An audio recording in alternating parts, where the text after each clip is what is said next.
All right, hello and welcome to the Southbound Sports Show. We're going to have a little bit of a different show tonight. We're not live. I posted a message on Facebook stating that we weren't going to be live because I'm out traveling and some of the other guys just tough with the schedules and everything. So Matt, I'm not sure if he's going to be able to check in or not, but he wanted me to wish everyone a Merry Christmas. Same from Jeff. I know Jeff is traveling right now. Hopefully he can get on before we end the show. But I'm not sure. If I can cut him in, I'll try to do that. But right now I'm here with Rick David, and we don't really have a formal agenda today. I just wanted to start off with wishing everyone a Merry Christmas, and I'm going to add to the topics as we go. The first thing that I'm going to bring up is James Harrison signed with the Patriots today. And I was going to call this on the show. I had a note to do this because it's a way for the Patriots to get intel on the Pittsburgh Steelers. He's been with the Steelers for so long. He was basically a glorified practice guy. They only did that, I think, to just use Instagram to kind of hype him up. But he signs with them. It's a good move by the Patriots. I don't know. It's basically the first thing I want to talk about. Rick, you have any thoughts? I know we didn't go high tempo today. Any thoughts on the James Harrison thing? That's like the breaking news from today. Yeah, I mean, it broke sometime in the afternoon hours that he was there. Then it was like an hour or two later he signed. Not surprised that he goes to the Patriots. I know why one of my friends put up on Twitter, as soon as he was released, it was like, he's going to sign with the Patriots. The Patriots are going to want him. Because that was always been a Patriot ploy and Tom Coughlin ploy. You know, we are going to sign that guy that you release if we're going to play you in a couple weeks. Jacksonville used to do it all the time back when Coughlin was there. He would sign your guy on like Monday, get everything he needs to know. He wouldn't even activate you, then cut you on Monday or Tuesday to do it to some new guy. Not surprised the Patriots picked him up. James Harrison wasn't used right. I mean, I think we were on the show talking about 2 weeks ago. And I asked the question, why is he even on the roster if you're not going to play him? You shouldn't have kept him here all the time frame.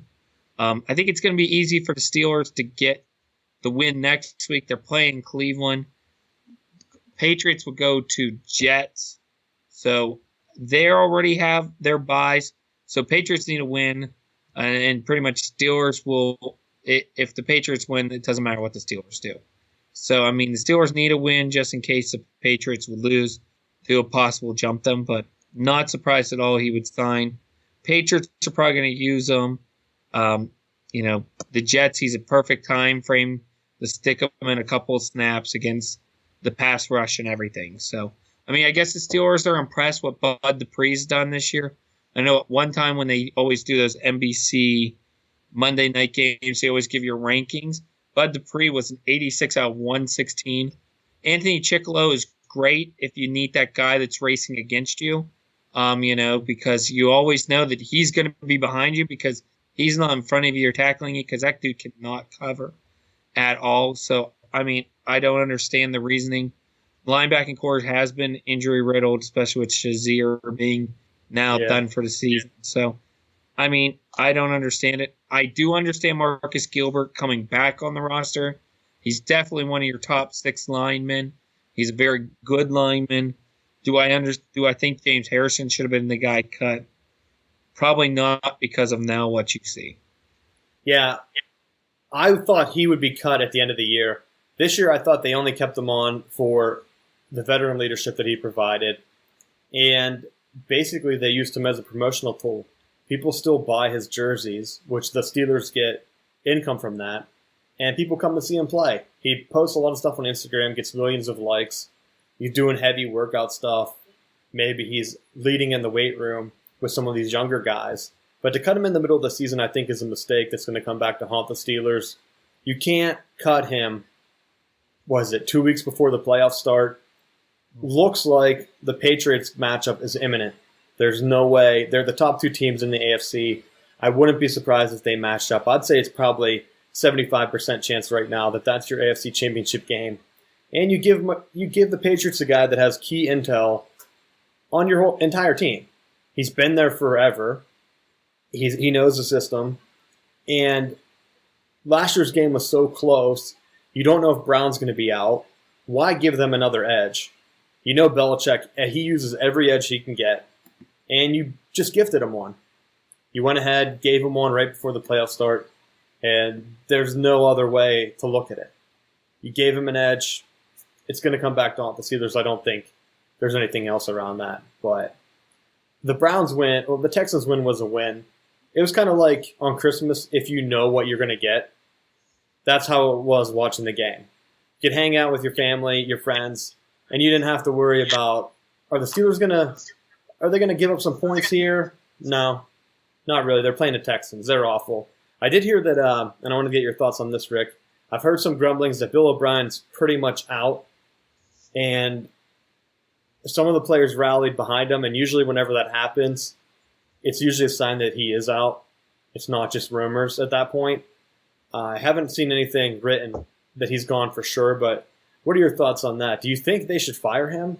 He was solid at Penn State. I don't think. Oh, I'm going to disagree with you on there. I mean, Franklin's proved that he's a better recruiter than Bill O'Brien. I think Bill O'Brien's a better game manager. The problem was Bill O'Brien was a quarterback guru. He could groom anybody. The funny thing was, I think Hackenberg, when he came in, he kept declining, and now you see it with the Jets. They don't even play him. I mean, he was rumored to be traded in the preseason, didn't get traded. I mean, and I think that's the problem is that Bill O'Brien had Watson did good. Now he got Tom Savage was awful during his time frame. Yates, that guy always has like a good quarter, then he falls off. I mean, he was bringing in quarterbacks left and right. I mean, there is one argument you can make for Bill O'Brien in Houston. He was so injury-riddled, and his stars are injured. Watt, Watson, Hopkins is battling injuries right now. I mean, their offensive line has had some injuries. I mean, they have had so many injuries on Houston. I think they have had 83 different players already there this season on the roster, and they're leading the NFL this year. So I would say this. So if you want to make the argument for Bill O'Brien, you could say yes, it's because of the injuries. But at the same token, his teams have underachieved, and they're in probably one of the easiest divisions in football to win year in and year out. I mean, outside of Jacksonville this year, there's really not been a clear-cut favorite ever in that, league. It's pretty much who's going to have the best season. So, I mean, do I think Bill O'Brien's fired? Yes. Do I think they're going to find somebody better? That's the tough question. I mean, I know, and I want to thank Rich for this as well. He did own up on his bet, so I will say that. Thank you for that. I did get my John Gruden not going to Tennessee. But the problem is right now, John Gruden's still calling as people, hey, I may get back in the NFL. I may need you to his assistant. So it looks like Tampa Bay, if they fire Dirk's out, they may go back to Gruden. So I don't know. He's your big star that's going to be out there. So I don't see there being a big star coach that could replace Bill O'Brien. And the problem is if he gets fired in Houston, he's just going to be like James Harrison, Josh McDaniels. Come on in. We'll come back to New England. We love you. You'll be great here, I mean, I understand the frustration in Houston. You have the players, but at the same time, he underachieved and he's had injuries. So, I mean, and their offense system looks very easy to run. From the little that I watched again, just because it was on Christmas, I was like, these plays are too easy. Like, they made the Steelers' defense look good because their offense was too simple to run. Yeah, and I don't know if that's based on the injuries that they've had. And the quarterback, I know he was the quarterback guru. He was supposed to be. Hackenberg was great with him. I know he regressed a little bit, but nothing like what you saw when Bill O'Brien left and he was under James Franklin. I mean, Hackenberg was basically wasted with Franklin. And this year, I think the injuries really hurt him. He not only lost Watson, he also lost J.J. Watt, which changed the whole defense. And when you can't stop anyone on defense, you're not going to be able to survive. Plus, look who the front office is signing. They're signing Tom Savage as a starting quarterback, and other random guys that haven't played in decades, and they're just bringing them in, and you can't just turn that into a successful franchise. I mean, look at what the Browns do. So at some point, you have to get guys in the system, and yeah, they finally drafted a good quarterback. He gets hurt in practice nonetheless, so there's nothing he can do. I did look and see that Bill O'Brien has come out today and said that he would be willing to come back if they don't offer him a contract extension. But what leverage does he have? Like, what's he going to say? No, you have to extend me. I think at that point, yeah, what you said, Rick, is pretty much on point. Are they going to look at who's available before they make the decision? That's probably the smartest thing to do. Too many teams fire their coach and then are left with nothing. So they have to see what's on the market. If Gruden goes, you don't want to be stuck with some other guy. Unless there's an up-and-coming assistant across the NFL that you know, like the 49ers jumped on Kyle Shanahan last year. He coached in the Super Bowl. You're like, we can get that guy. Let's bring him in and try. There's no point in firing Bill O'Brien. Especially, like, look at what Arizona, we make fun of Arizona State, and I know it's on the college level, but you can't fire your guy and then bring in a Herm Edwards. You can't. It'll be devastating to your program, especially when you have a young, hot quarterback who I assume he can come back and he probably won't be at 100% with the ACL, but I don't know. But that's my. I don't. Go ahead. Yeah, and I don't see any like college coaches making the jump. I mean, like, I don't see Saban leaving. I don't see Sweeney leaving. I don't see Franklin leaving. I mean, you got so many guys. Urban Meyer's not going to leave Ohio State, so you don't have a top-notch college coach like Harbaugh. He's not going. I mean, all these top-notch coaches in all these programs are kind of stuck because they're making really good money at these colleges, and they got guaranteed money. They're not going to go to Houston Texans and say, yeah, let's go there. Or, Tampa Bay is probably going to be available. Giants is available. Like, do you want to go these train wrecks? Or do you want to stay at Penn State, Michigan, Alabama, Clemson, Auburn? I mean, no, I'm going to stay there. There's no, and I think Nick Saban and those guys proved it. They couldn't make it in the NFL. They jumped back to college because they couldn't do it because the jobs that were coming open were the junk of the junk, I mean, I think Cleveland will stay with theirs. Marvin Lewis is going to be out. I want to wish my worst enemy, the Cleveland or Cincinnati Bengals coaching job with all the arrest guys there. Pac-Man Jones is leading the league in arrests over his career with 10. Yeah, that's exactly what I want to say.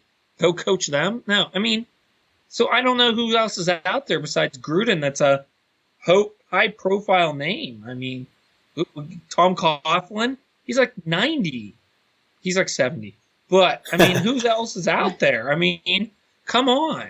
I mean, I don't see it. And the guys retire. Like a Dungy, he's not going to come out.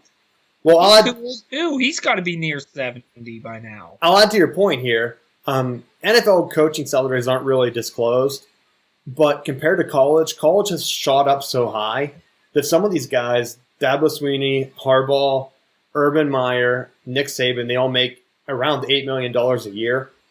And according to the salaries that agents have leaked, there's only two coaches, Pete Carroll for the Seahawks and Sean Payton for the Saints, that make $8 million. Bill Belichick and Andy Reid are at $7.5 million. And whenever you only have four coaches in the NFL that are making the same as the top four coaches in college, salary-wise, and maybe even five if you throw in Tom Herman, I think he makes something ridiculous like that. Then you have other coaches, I want to do a comparison with Lovie Smith. He's the old coach of the Bears. So right now, John Fox with the Bears makes $4.2 million. Lovie Smith gets fired from the Bears. He's coaching Illinois, and he is doing awful, and he's making $3.5 million. So basically, the Bears aren't make that big of a jump. So if Lovie Smith went back, let's say he never coached in the NFL, and he wanted to make that jump for only $700,000 more, and you're going to get fired if he has the set type of season that he has this year. It's not going to happen. Guys aren't going to jump. But I'm going to read through some of these and see. So Jack Del Rio makes 3.5. He makes the same that Lovie Smith makes at Illinois. Why would anyone jump to do that? And I think a lot of these NFL ones are like backloaded with incentives. So if you make the playoffs, that $3 million, you might get an extra $1 million on top for each playoff win or something. But when you have a guy like Derek Carr gets injured, doesn't have the best season, Raiders kind of stumbled, they're eliminated. He's stuck with $3.5 million. And Lovie Smith plays only 12. He only coaches 12 games. Maybe they get lucky and make a bowl game, and he makes the same thing. And he probably has no stress because he knows Illinois is not really going to fire him. I think he signed for 6 years. So something crazy like that, yeah. Yeah, it's crazy. So right now, Bill O'Brien's making $5 million. Let's see. Let's do a little thing. What's James Franklin make? I'll have to do a little bit. Franklin's making 6 or 7. Yeah.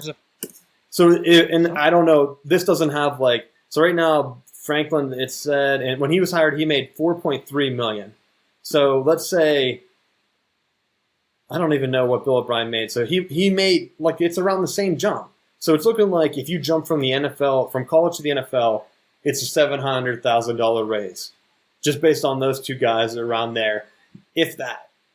Why would you want a job where there's more stress? I just don't get it. I think that's why you don't see guys jumping into from the college to the pros that much anymore.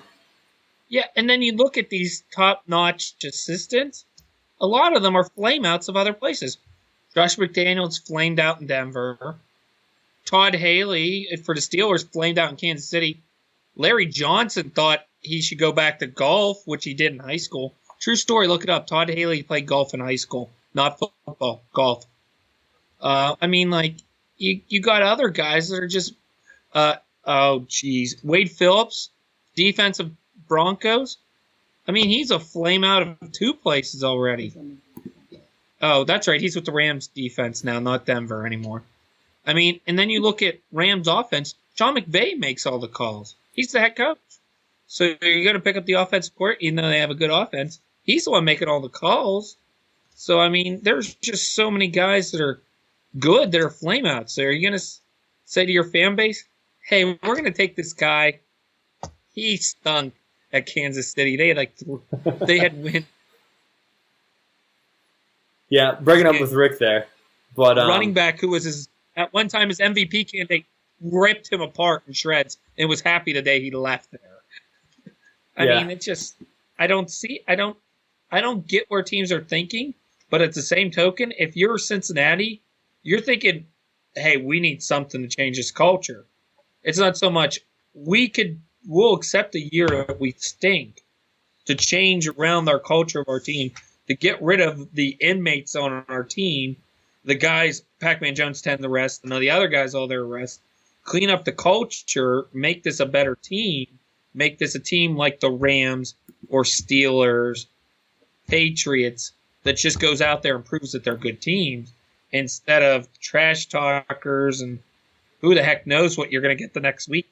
And who the heck knows who's going to be in the lineup the next week, you know? So I agree with the Cincinnati needs to change. Some of these other ones, you're going to get some guy who's a half-decent candidate, not a superstar candidate. Yeah, you would think that they would wait until they had someone in the bag, or at least they thought they could, or you're trying to build a system that you can just promote from within by letting a guy that you know might stick around, or like you can just push out after a while, like hire a big figurehead. But people like jumping, like if Bill O'Brien gets fired, that's crazy because I looked up the James Franklin thing. James Franklin is set to make $4.6 million this year. He signed an extension which, when 2019 hits, if he's still the head coach, which most likely he will be, his salary jumps to $5.6 million. So he's theoretically going to jump ahead of Bill O'Brien. I don't know when Bill O'Brien's schedule's out or his contract's out. I think it said maybe next year or the year after. So if you look at that, Bill O'Brien is going to be making less than James Franklin, and it was Bill O'Brien's old job. So if he would have stayed there, he could have been making that same thing without the stress. Because everyone loved Bill O'Brien, and he was only winning 7 or 8 games a year. Now he does the same thing at Houston, and everyone wants him gone. So why would you want to do that? That's just case number one. And I know that's like a Pennsylvania look at it when you're comparing like Penn State to the NFL, but not too much around that. But since we skipped high tempo, anything you wanted to talk about, Rick, before I jumped right into it? No, the only other thing I do want to make a mention here, and I'm going to use one of my props here. I'm going to try to get it on camera here. Sad passing away of Dick Enberg, who's a legend and in so many Hall of Fames in broadcasting. Emmys nonstop galore, which he's received. How many Wimbledons, a World Series he's done, NBA Finals, the Magic versus Bird in the NCAA tournament. He did that game and claimed to be his greatest game. I got to meet him twice. Got him to autograph 2 baseballs. Great guy, very nice. I had the same exact talking voice, was super nice. I know if you look on Mark Sweeney's page, Mark Grant's Twitter information and everything those guys have said who worked with him, San Diego Padres. So the 2 times I met him were in parking lots. Both times just happened to be walking the same parking lot at the same time. And he still stopped and signed a baseball each time. So sad passing away. 83. He wasn't doing Padre games anymore, so he retired a year before him, but very well known in that San Diego community. And that was one of his favorite teams. So it was great to watch games at night 2 years ago and fall asleep to him like I did, listening to Dick Enberg call San Diego Padre games that were not highly attended, but great to listen to. So sad passing away. So yeah, I did hear that was a really sad story. So if you're emotional, don't look that up. How he went, because I've seen it mentioned quite a few times over this weekend. It's bull season. We have a pickup. I want to give a shout out to Justin right now. He's in first. I think he's actually tied with, doesn't have a username, but Hail to Pitt right now in our pick'em. I'm doing awful, so I hate to even sign in and look at it. Every team that I thought was going to win, and we even did the Bulls show. So if you go back and listen to that, I had sound arguments for every one. But it's these games that field goal. I was wrong on SMU. They got destroyed. And I know whenever we get back, the full cast, probably next week, we're going to go through and do some of these bowl games. But I'm on a streak right now today with West Virginia getting killed. I haven't hit a game in a while. Now, I have most of my high confidence picks back, but it's been a brutal season for me, so college bowl games. I don't know if you looked at yours, Rick, but I'm right now in the middle of the pack. I mean, I missed on some of those early games. I really didn't know a lot about those teams. West Virginia had big points on. They watched part of the game here with Mrs. Rick. And then, it was just their offense looked horrendous. I mean, they would just let them sit. They would just sit back Utah and just like, okay, you guys can't run the ball. We're just going to play like this umbrella dime defense on you, and you're not going to beat us. And they picked them off a couple times. Their offense looked horrendous. I mean, just bad play calling. Just looked bad overall. So, I mean, looks bad for their division, how bad they got beat. And they were favored in Vegas, too. So, if you would have taken the upset, you would have actually done very well. But, I mean, some of these other games, you still Big Ten really hasn't played any big games yet. So, all your big name games are going to be coming up here in the next upcoming days. So, a lot of your earlier bowl games and everything. So, be waiting to see, because I'm like Rich, I put a lot of points more on these bigger games and everything. The one thing I will say is, I think, I know I'm more of a Big Ten guy, but I will say this. I'm pretty sure I put my most confidence points, and I know I shouldn't be saying this, but I don't care. Wisconsin's going to get destroyed by Miami. I don't know how. How the heck did Wisconsin play Miami? And they're playing in Miami. Did you see that? I'm like, that is hilarious. I put the most points on that. I'm like, Wisconsin has no chance. They're going to do this 1934 where we're going to run the ball to death defense, and they're going to get beat. And 99% of that stadium is going to be Miami folk. So, it's going to be I will say that I think it's going to be a huge beatdown coming on this week. Well, Rick, so I know I can go against you on that one. I don't even know who I picked, though. But I will say this. Miami couldn't do anything against Pitt. And Wisconsin's just a better version But that of game Pitt. was at Pitt, though. That was at Pitt. It doesn't matter. It's a bowl game. And you can't tell me Wisconsin fans are going to travel better than Miami fans. Miami can't even fill up their own stadium. What was the Miami giveaway this year? I'll have to see if I can find it. But they were doing something like the old Dave Brandon was doing at Michigan when I was a student there. So they were offering like tickets if you bought like different things from local businesses. You would get tickets to the Hurricanes game because they wanted people to show up because they were undefeated. I forget who was their big game at home. Did they get Notre Dame at home? I can't remember. Yeah. But it was during that game. I'm pretty sure that ESPN stated that Miami was doing ticket giveaways to try to get people to the games because they weren't showing. So why would they come to a bowl game whenever they were so close to getting in the national championship game? I have to believe Wisconsin's one of the best traveling fan bases. They're going to show up, and they're going to have a chip on their shoulder. And like I said, I don't even know who I picked. I guess I should look that up. But I'll actually take that back. I have them listed a second. I didn't realize that. I actually have NC State beating Arizona State University. well, hey, Actually, is my number one. Thanks, Herm Edwards. That's the reason why I'm laughing at it now because I'm like, what the heck? Oh, Herm Edwards sucks. yeah, Oh, that's why. So yeah, I actually have second. So I'll take that back. So anybody who read my phone, you can see my late picks right now. But yeah, I'll say this: Miami, I think, will win, and North Carolina State will definitely run over Arizona State. I don't even know what bowl we're playing this at or where we're playing it at, but it's just going to be awful. And only 63% of the ESPN users are picking that game. picking what They're game? at the Sun Bowl. They're at the Sun Bowl? The Miami game? No. NC State. Oh, NC State, dude. I have 91% of people are going with the Wolfpack. It's at the Sun Bowl, which is in Arizona. That's the only So that's redeeming. probably why people are going there. Yeah, that's probably the only redeeming quality for Arizona State. I have that as my number 3.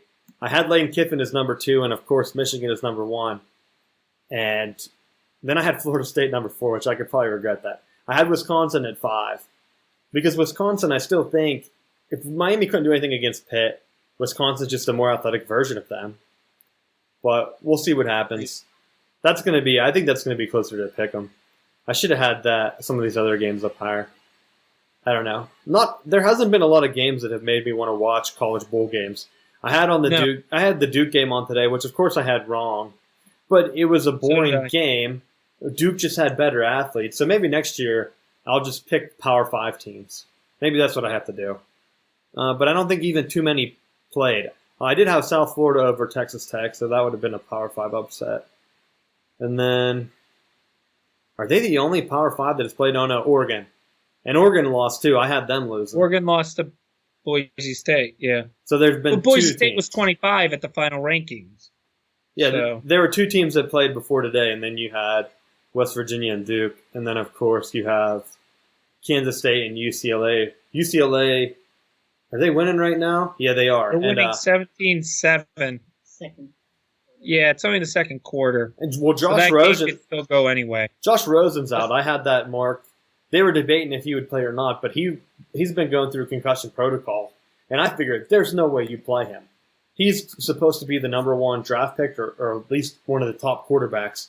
Why would you risk his future by having him play in, what's the name of this bowl game? Cactus Bowl? Good God. Why would you even risk rushing him back? Because that was all what the talking heads were on the pregame. They were saying, like, Josh Rosen, he could still play. I don't know if he's playing. I don't know if this actually has play-by-play of who's doing what. No, he's not. So good to see that they didn't rush him back.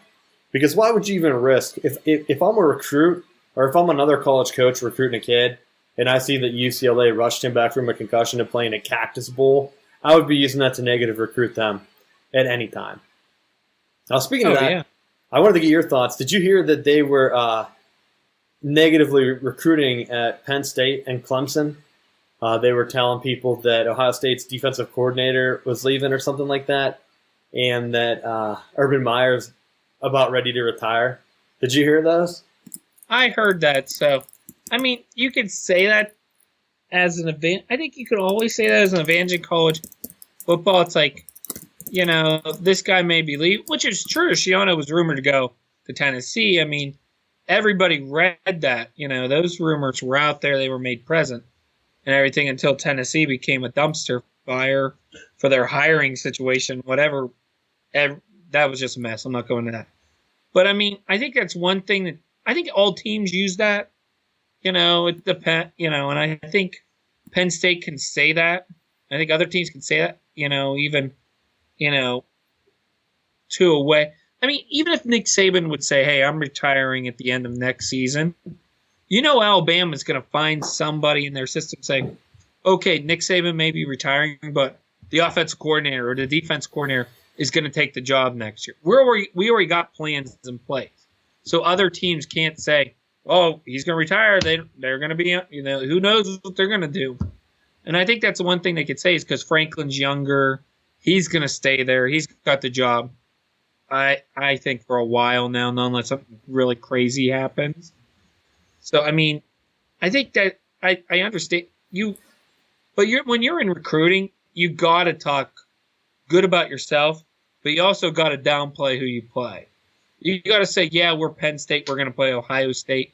And you may be, because Ohio State and Penn State are always fighting over recruits.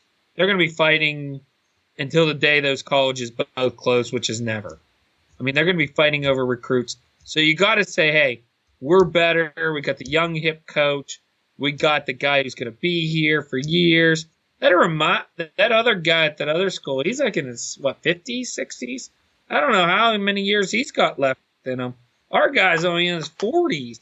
He's still got 30 or 40 years. He's got little kids he's got to put through school. That guy's kids are old enough. They're already on their own. They're making their own money. So, I mean, I think you got to say things like that, too. So, well, I don't know. I read it, and I didn't believe it. I believe it, and I don't care in a way, too. Because I think it happens everywhere. Yeah. So people have been calling Franklin out because a couple of years ago, he accused Ohio State, Michigan, and Michigan State, saying that they were negatively recruiting Penn State with additional penalties coming down because of the Sandusky thing. And this year he turned face and was telling recruits that Larry Johnson, the defensive, he's one of the defensive coaches at Ohio State. Defensive line. Yeah, defensive line. And recruiting is all about relationships. And I'll be honest, I can see both sides to this. Yeah, he could be a little bit of a hypocrite, but I follow recruiting pretty close. And Ohio State, it was either last year or the year before, as soon as signing day was done, they had a coach retire or leave. They had to well know that coach was leaving because there was some rumor swirling before, and he came out and said, no, I'm not leaving. And as soon as signing day was over, he left. So that leaves a bad taste in recruits' mouth whenever you're forced to sign with a team and the guy you think is going to coach you, the guy you signed on with, Ohio State just lets him go or he leaves or whatever. And you knew that they only kept him on until signing day was done. So if I was a coach, I would 100% be negative recruiting and bringing up that fact. Like, are you sure you want to sign there? Because as soon as you sign there, the guy that's recruiting you, if it's Larry Johnson or whoever, they could be gone. And I don't blame them. I mean, it's a dirty game. Everyone knows it. So if it's happened in the past, why not bring it up? I think it's funny that Dabo Swinney was telling recruits that Ohio State, Urban Meyer, he flames out everywhere. And I think he said he's not long for his position. And then when they asked him about it, he said he doesn't remember what he said. I wish he would have just came out and said, like, hey, I only call facts as I see them. Because, yeah, Urban Meyer, no one in the media has ever said it. They always bring it up with Harbaugh about, okay, he's only stayed at a job for 4 years. He only stayed at a job for 4 years. But every position Harbaugh had been moving up until the 49ers thing. Urban Meyer had left Florida, said he had health reasons to leave. No one ever brings that up, that he's never stayed anywhere longer than 4 or 5 years or whatever it is, until Ohio State. So, yeah, if you have the facts, bring them up in recruiting. So I don't see any problem with either of those. I just wanted to know if you heard that or had any feelings on that, since it involved a little bit of Penn State there. Other than that, what do you think of Penn State's class? I was surprised they got Parsons. super surprised because he decommitted at one time. So I thought, well, this guy's gone. And then as soon as they got him, I was like, because you sent the text message to me about 5 minutes after I already read it, and I'm like, Parsons is coming. And then I was like, Then as soon as you sent that to me, I'm like, wait a second, he decommitted from us, and then he did that. So it shocked me. It really Penn State needed something. Defensive line has always been a strong suit. There are a good number of defensive linemen that are in the NFL right now. So Parsons can add to the group. So I will say this, very good for Penn State. Penn State needs it. Penn State needs to keep up with the other teams in their division, including Michigan, Ohio State, Wisconsin.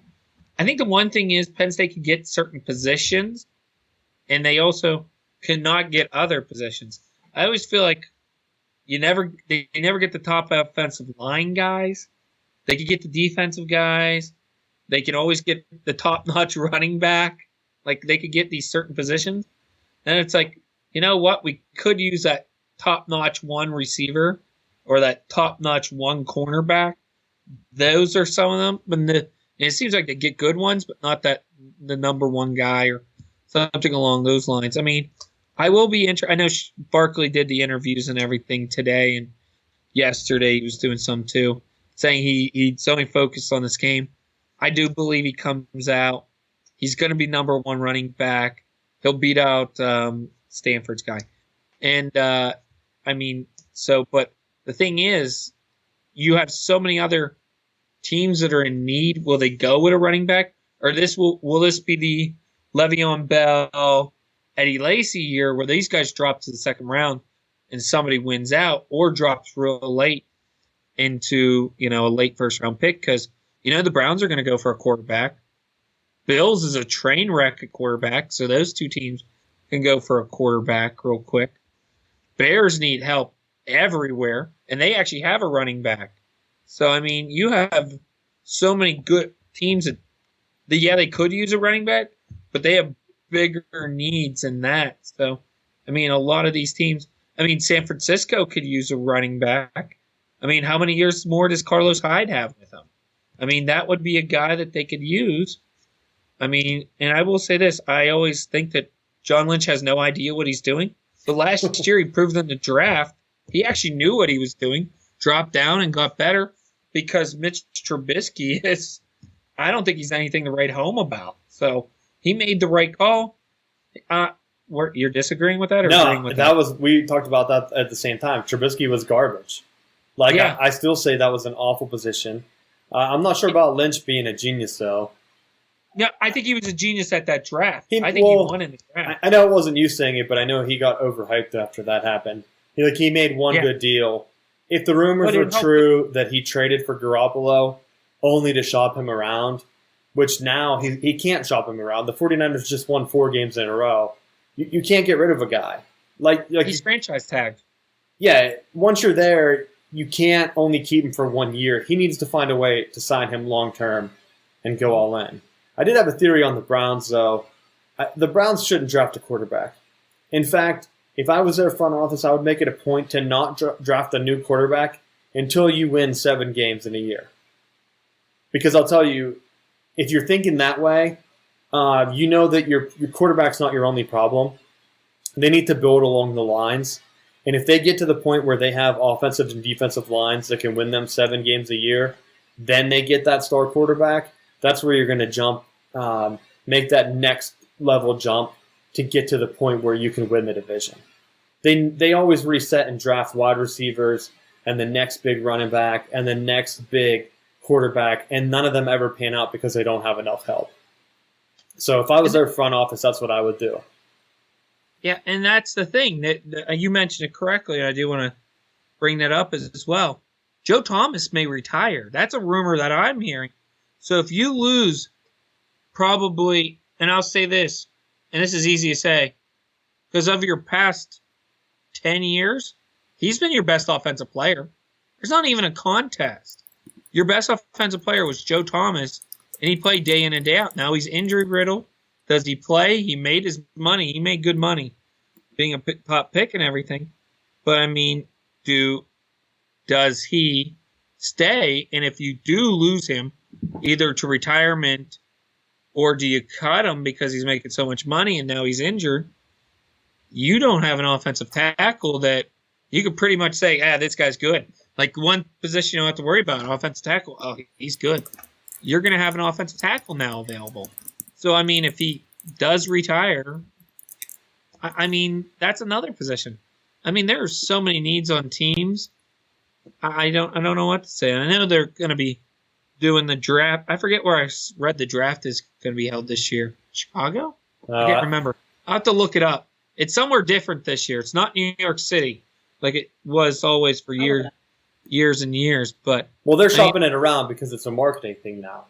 They're trying to use it as a tool to use as not as a selling point for cities because they have to sell things around and go from that. But I wanted to jump in. I was curious whenever you were talking about Joe Thomas, and I do want to apologize. I don't have my mic with me, and I'm not 100% sure if people are going to be able to hear me type. But I hope that's not annoying because some of these things I'm looking up today off my cuff might be interesting. Joe Thomas has only won more than 5 games in his career twice. Every season he's had, for the most part, has been 5 wins or less. How embarrassing is that? Why wouldn't he want to retire? Could you imagine being a loser? Like your job, every time you went to your job, like every week at the end of the week, someone would be like, "Hey, you know what, Rick? You did awful today." And then you're like, "Yeah, you're a loser, Rick." And then you have to go home. That's what his life has been like for 10 years. Every time he goes home, people just tell him he's a loser. He's won 10 games his first season, if I'm correct, in 2007. 2014, they had that blip of 7 wins, like I said. It's ridiculous. They can't even win 5 games. So it was 4-5-5, 4-5-4, 3, and then was it 1 last year? And then did they even have a win this year? 0? No. Like how? They're facing the Steelers to not win 0. So it's going to be 0 probably. So that's your life. You're only told like, "Hey, great game 5 times a year, 5 times for average." Like, no wonder he's retiring. He has to be thinking, "Why did I sign here?" And any free agent that signs there has to think that same thing. But listen to this one. 2007 to 2016. I had to look up how many Pro Bowls. 10 Pro Bowls. He won't make it this year because of injuries. First team All-Pro 7 times. Second team All-Pro 2 times. So he's made the Pro Bowl 10 times. Cleveland will, and I read this, it was like possible people that are going to the Hall of Fame if they retire this year. Like Brady was on there. James Harrison was one. Joe Thomas was there. Think about that. Cleveland Browns are going to have a Hall of Famer in Joe Thomas. And people are going to be like, "Who the hell is this guy? What the hell did this guy do? He made the Pro Bowl 10 times." I mean, like, this is embarrassing that they're going to have a Hall of Famer on a team that's, never been 500 under his reign. Never been a 500 team. So I tried to count these wins here, and I could be off. But just for mine, I think he had 52 wins in his career, which this is probably his 11th season. So in 11 seasons, he had 52 wins. Jim Harbaugh coached. Of 167. Yeah, so Harbaugh coached not even a third. Harbaugh coached for 4 years for the 49ers. He won 49 games. He almost won as many in 4 years as Joe Thomas has done his whole career. That's why you see his name show up in all these searching things, because I saw that I just got an alert that Harbaugh's mentioned for the Colts opening. But, of course you're going to be named whenever you win as many games as Joe Thomas has done in his 10-year Pro Bowl career. Just embarrassing. If I was him, like, I would tell the Browns that, "Hey, you should pay me extra for every loss we have on the season. Because you're not building around me. You had a season in 2007. You never built on it." They only had, when did they come back? They came back in 99. They've only had 1 double-digit win season since they've come back as a franchise. Mm-hmm. I want to get mad for some reason on the Browns because I hate the Browns. They're annoying. And they're not as bad as the Bengals, but still. Holy cow, this is awful. I feel bad for their fans. I feel bad for their fans too. They're a good. I mean, look, they show up to Indian games. You got to think there's fans out there, sports fans, because they show up to Indian games, they show up to Cavs games, and then they get the Cleveland Browns, and I feel bad. Two of my good friends in the industry I work in are both Cleveland Browns fans, and they know I'm a Steeler fan, and I'm like, you have good pieces. You just can't put the puzzle together. And they're like, it's tough cheering. They go to the games and everything. I mean, it's just embarrassing to watch. I remember Lee Charles Bentley years ago. He was like the top free agent.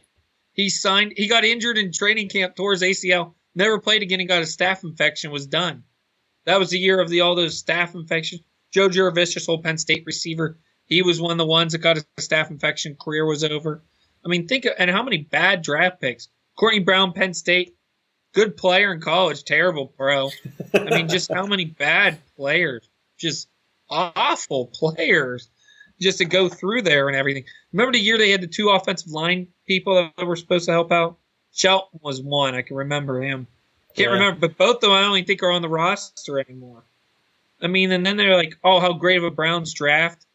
They got your boy from Michigan. No, I can't think of his Peppers. name. And he's been injured for this season. Yeah, and they're shoving him into a position that's not going to work.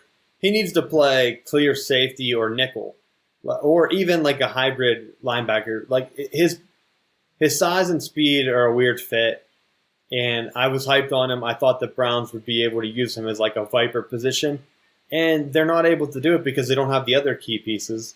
So, of course, he's covering guys that he shouldn't be matched up with at all if he was on a good team.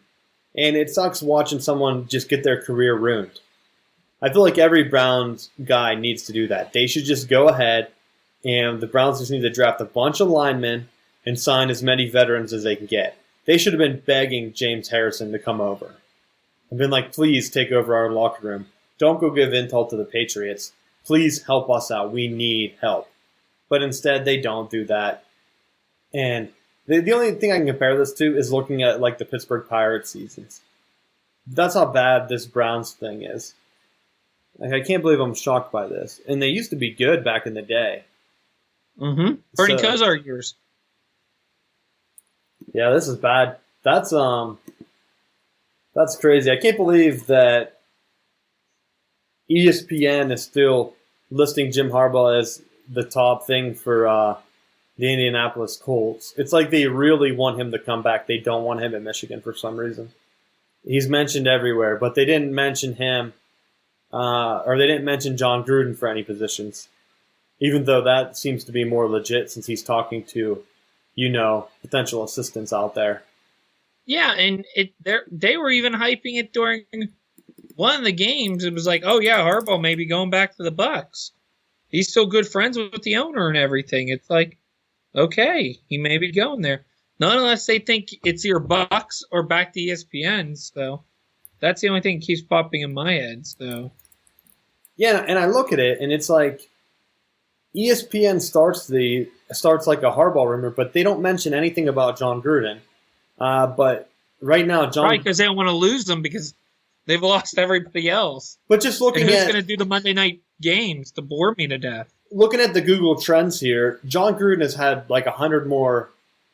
I don't want to give a number. It's not there's no number listed on this graph, but he has a ton more searches and news stories written about him getting the coaching than Harbaugh.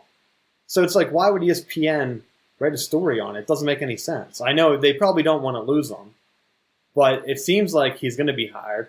And I'll be honest, if I was him, would you go back to Tampa Bay?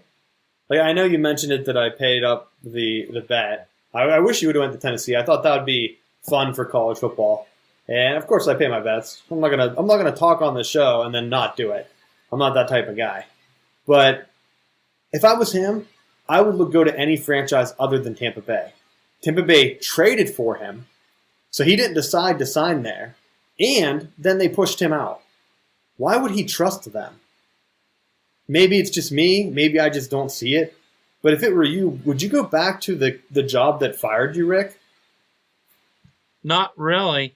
I mean, I can see where he's thinking and where it's thinking, get my name out there.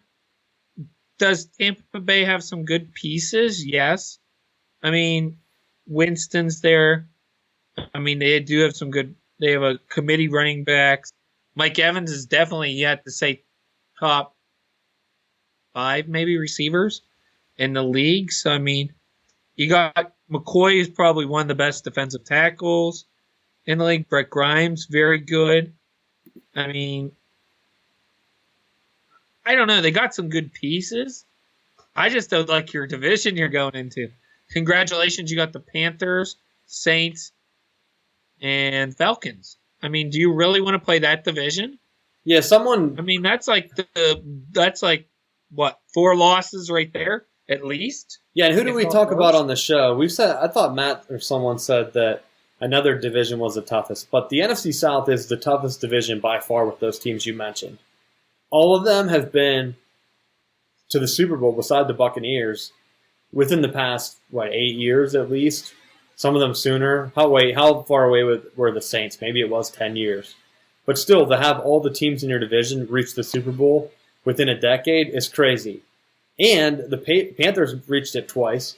The Falcons should have won the Super Bowl if they had any semblance of offensive coaching in that second half to just hold on to the ball and run the clock. They would have been Super Bowl champions. And why would you want to go in Tampa Bay with that situation? I just don't get it. There are other jobs out there that might not be as appealing, but let's say they do fire the Texans. Why wouldn't he go with a young quarterback, Deshaun Watson, that you know he can coach up? He's a quarterback guy. You have J.J. Watt. They have pieces right there. You have Hopkins on the outside, Shorts. You have weapons. Why not go to a team like that that's young and hungry instead of going back to basically a team that pushed you out? I feel like there has to be bad blood. But I don't know. I don't see anything else on here. Do you have anything else you want to talk about for a bit? And then we could probably wrap it up. I do want to mention the draft because Mrs. Rick just told me it's in Dallas this year. So it's at AT&T Stadium. So it looks like it'll be in Dallas.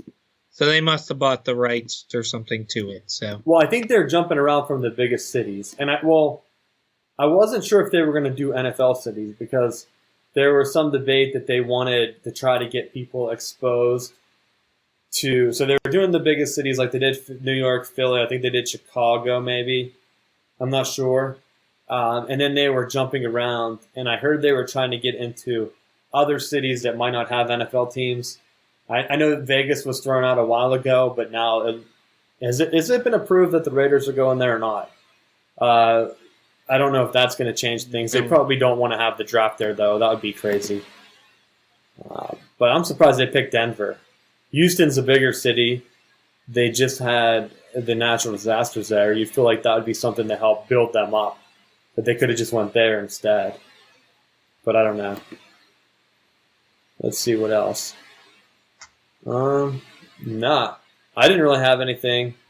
I haven't watched too much of college basketball. I think I mentioned on the last show, Indiana lost to Indiana, Purdue, Fort Worth, or whatever that school is called. Then the Big Ten had some pretty down days. A lot of their basketball teams were losing to a bunch of nobodies. Penn State lost to Rider. I think it was Rider. By a point, Rider. Awful. I couldn't even tell you where Rider was. If you told me that was a school, I would think, oh, that's a warm-up school, right? Like one of those D2 schools. No, that's their December Patsy they just lost to. I think, was it Northwestern had a decent win, and then they got beat by someone, so not looking good for the Big Ten getting teams into the NCAA tournament. But we'll check back in on that. We normally don't get into basketball here until football's completely over, or at least bowl season's over, and the NFL only has a few games. But I think that's it for me. Cactus Bowl's on. This will be our little holiday show. We'll be getting back into the regular show next week. We have some exciting changes and stuff I'm trying to implement. We'll see what that happens. If Jeff calls in, I'll probably tack it on to the end of the show. But if not, he does Spaces or Laces on Thursday. So check that out. Also, I wanted to plug. So we do the regular show, the Southbound Sports Show.